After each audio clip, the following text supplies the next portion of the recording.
ಕೊಲೆ ಕೇಸ್ನಲ್ಲಿ ಆರೋಪಿಗಳಿಗೆ ಸಾಕ್ಷಿ ಸಂಕಷ್ಟ. A7 ಬಳಿಕ ಮತ್ತೋರ್ವ ಆರೋಪಿಯಿಂದ ಬೇಲ್ಗೆ ಅರ್ಜಿ. ಅನುಕುಮಾರ್ ಅಲಿಯಾಸ್ ಅನು ಬಳಿಕ ಪವಿತ್ರ ಗೌಡ ಜಾಮೀನಿಗಾಗಿ ಅರ್ಜಿ ಸಲ್ಲಿಕೆ ಮಾಡಿದ್ದಾರೆ. ಆಗಸ್ಟ್ 22ಕ್ಕೆ ಜಾಮೀನು ಅರ್ಜಿ ವಿಚಾರಣೆ ಇದೆ. ಚಾರ್ಜ್ ಶೀಟ್ಗೂ ಮುನ್ನವೇ ಜಾಮೀನಿಗೆ ಅರ್ಜಿ ಸಲ್ಲಿಸಿರೋದು ಕುತೂಹಲಕ್ಕೆ ಕಾರಣವಾಗಿದೆ. 17 ಜನ ಆರೋಪಿಗಳು, 17 ಜನರ ಪೈಕಿ ಈಗಾಗಲೇ 2 ಜಾಮೀನಿಗಾಗಿ ಅರ್ಜಿ ಸಲ್ಲಿಸಿದ್ದಾರೆ. ದಾಸನ ಮುಂದಿನ ನಡೆ ಏನು ಅನ್ನೋದು ಕುತೂಹಲ ಕಾರಣವಾಗ್ತಾ ಇದೆ. ದೋಷಾರೋಪ ಪಟ್ಟಿ ಸಲ್ಲಿಕೆಯ ನಂತರವೇ ಬಹುತೇಕ ದರ್ಶನ್ ಜಾಮೀನಿಗೆ ಅರ್ಜಿ ಸಲ್ಲಿಸುವಂತಹ ಸಾಧ್ಯತೆ ಇದೆ.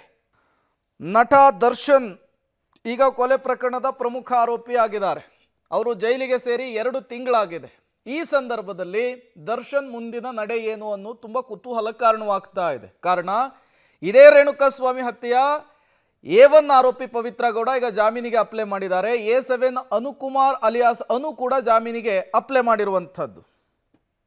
ಮತ್ತಷ್ಟು ಡೀಟೇಲ್ಸ್ ಅನ್ನು ಕೊಡ್ತಾರೆ ನರಸಿಂಹಮೂರ್ತಿ, ನೇರ ಸಂಪರ್ಕದಲ್ಲಿ ಜಾಯಿನ್ ಆಗಿದ್ದಾರೆ. ನರಸಿಂಹಮೂರ್ತಿ, ಈ ರೀತಿಯ ಪ್ರಕರಣಗಳಲ್ಲಿ ದೋಷಾರೋಪ ಪಟ್ಟಿ ಸಲ್ಲಿಕೆಗೂ ಮೊದಲೇನೆ ಜಾಮೀನಿಗೆ ಅಪ್ಲೈ ಮಾಡುವಂತಹದ್ದು ತುಂಬಾ ರೇರ್. ಬಟ್ ಈಗ A7 ಅನುಕುಮಾರ್ ಅಲಿಯಾಸ್ ಅನು ಆಗಿರಬಹುದು, A1 ಪವಿತ್ರ ಗೌಡ ಜಾಮೀನಿಗೆ ಅಪ್ಲೈ ಮಾಡಿರುವಂತಹದ್ದು ಕುತೂಹಲ ಕಾರಣವಾಗ್ತಾ ಇದೆ. ಯಾವ ರೀತಿಯ ನಡೆ ಇದು ಅಂತ?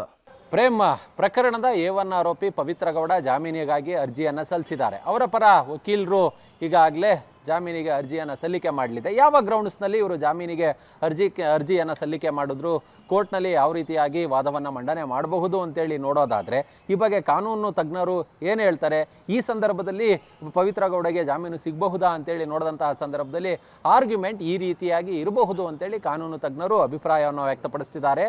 ಅದು ಅಂದರೆ ಆತ ರೇಣುಕಾಸ್ವಾಮಿ ಅಶ್ಲೀಲವಾದಂತಹ ಫೋಟೋ ಮೆಸೇಜನ್ನು ಕಳಿಸಿದಂತಹ ಸಂದರ್ಭದಲ್ಲಿ ನಾನು ಅದನ್ನು ತೋರಿಸಿದ್ದೆ ದರ್ಶನ್ಗೆ. ಯಾರೇ ಆಗಲಿ ತಮ್ಮ ಆಪ್ತರ ಬಳಿ ಅಥವಾ ಕುಟುಂಬ ತಪಸ್ಥರ ಬಳಿ ಈ ರೀತಿಯಾದಂತಹ ಸಂದರ್ಭಗಳಲ್ಲಿ ಹೇಳ್ಕೊಳ್ತಾರೆ. ಹಾಗೆ ನಾನು ಕೂಡ ಹೇಳ್ಕೊಂಡಿದ್ದೆ. ಆದರೆ ಈ ರೀತಿಯಾಗಿ ಆಗುತ್ತೆ ಅಚಾತುರ್ಯವಾಗಿ ಅಂತೇಳಿ ಗೊತ್ತಿರಲಿಲ್ಲ. ನಾನು ಆತನ ಮೇಲೆ ಹಲ್ಲೆ ನಡೆಸಿಲ್ಲ, ಆತನನ್ನು ಕೊಲೆ ಮಾಡಿ ಅಂತೇಳಿ ಹೇಳಿಲ್ಲ. ತನಿಖೆಗೆ ನಾನು ಸಹಕಾರವನ್ನು ಕೊಟ್ಟಿದ್ದೀನಿ. ನಾನು ಮಹಿಳೆ, ಈಗಾಗಲೇ ಕಳೆದ 72 ದಿನಗಳಿಂದ ಜೈಲಿನಲ್ಲಿ ಇದ್ದೀನಿ. ಹೀಗಾಗಿ ಇದನ್ನ ನನ್ನ ವಯಸ್ಸಾದ ತಾಯಿ ಆಚೆ ಇದ್ದಾರೆ, ಅವರ ಆರೈಕೆ ಮಾಡಬೇಕಿದೆ. ಮಗಳು ಶಾಲೆಗೆ ಹೋಗ್ತಿದ್ದಾಳೆ, ಅವಳ ಜವಾಬ್ದಾರಿಯನ್ನು ನಿರ್ವಹಿಸಬೇಕಿದೆ. ನನಗೆ ಆರೋಗ್ಯ ಸರಿ ಇಲ್ಲ. ಎಲ್ಲ ತನಿಖೆಗೆ ಪೊಲೀಸರ ಎಲ್ಲ ತನಿಖೆಗೂ ಕೂಡ ನಾನು ಸಹಕಾರವನ್ನು ಕೊಟ್ಟಿದ್ದೀನಿ. ಹೀಗಾಗಿ ಮಹಿಳೆ ಅನ್ನೋ ಕಾರಣಕ್ಕೆ ಜಾಮೀನನ್ನು ಕೊಡಬೇಕು ಅನ್ನೋ ನಿಟ್ಟಿನಲ್ಲಿ ಪವಿತ್ರ ಗೌಡ ಪರ ವಕೀಲರು ಕೋರ್ಟ್ನಲ್ಲಿ ಪ್ರಬಲವಾಗಿ ವಾದವನ್ನು ಮಂಡನೆ ಮಾಡ್ತಕ್ಕಂತಹ ಸಾಧ್ಯತೆ ಇದೆ. ಇನ್ನು ಪ್ರಕರಣದಲ್ಲಿ ಮತ್ತೊಬ್ಬ ಆರೋಪಿ A7 ಆರೋಪಿ ಅನುಕುಮಾರ್, ಈತ ಕೂಡ ಜಾಮೀನಿಗಾಗಿ ಅರ್ಜಿಯನ್ನು ಸಲ್ಲಿಕೆ ಮಾಡಿಕೊಂಡಿದ್ದಾನೆ. ಆತನ ಗ್ರೌಂಡ್ಸ್ಗಳು ಏನಿದ್ದಾವೆ ಅಂತೇಳಿ ನೋಡಿದಂತಹ ಸಂದರ್ಭದಲ್ಲಿ ಈ ಹಿನ್ನೆಲೆಯಲ್ಲಿ ಅಂದರೆ ಅವತ್ತು ಕೊಲೆ ನಡೆದಂತಹ ಸಂದರ್ಭದಲ್ಲಿ ಈ ರೀತಿಯಾಗಿ ರೇಣುಕಾಸ್ವಾಮಿಯನ್ನು ಕರ್ತರೋದು ಆತನಿಗೆ ಗೊತ್ತಿಲ್ಲ.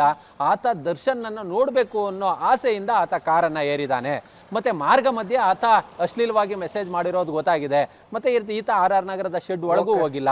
ಆರೋಪಿ ಕಸ್ಟಡಿಯಲ್ಲಿ ಇದ್ದಂತಹ ಸಂದರ್ಭದಲ್ಲೇ ತನ್ನ ತಂದೆಯನ್ನು ಕಳೆದುಕೊಂಡಿದ್ದಾನೆ. ಹೀಗಾಗಿ ಜಾಮೀನನ್ನು ಕೊಡಬೇಕು ಅಂತೇಳಿ ಅವರ ಪರ ವಕೀಲರು ಕೂಡ ಒಂದಷ್ಟು ವಾದಗಳನ್ನು ಮಾಡ್ತಕ್ಕಂತಹ ಸಾಧ್ಯತೆ ಇದೆ. ಇದೆಲ್ಲವೂ ಕೂಡ ಇದಕ್ಕೆ ಅಬ್ಜೆಕ್ಷನ್ ಹಾಕ್ತಾರೆ. ಇದೆಲ್ಲವೂ ಕೂಡ ಜಾಮೀನನ್ನು ಕೊಡಬೇಕಾ ಬೇಡವಾ ಅನ್ನೋದು ನ್ಯಾಯಾಧೀಶರ ವಿವೇಚನೆಗೆ ಬಿಟ್ಟಂತಹ ವಿಚಾರಗಳಾಗುತ್ತೆ. ಓಕೆ, ಥ್ಯಾಂಕ್ ಯು ನರಸಿಂಹಮೂರ್ತಿ ತಮ್ಮೆಲ್ಲ ಮಾಹಿತಿಗಾಗಿ.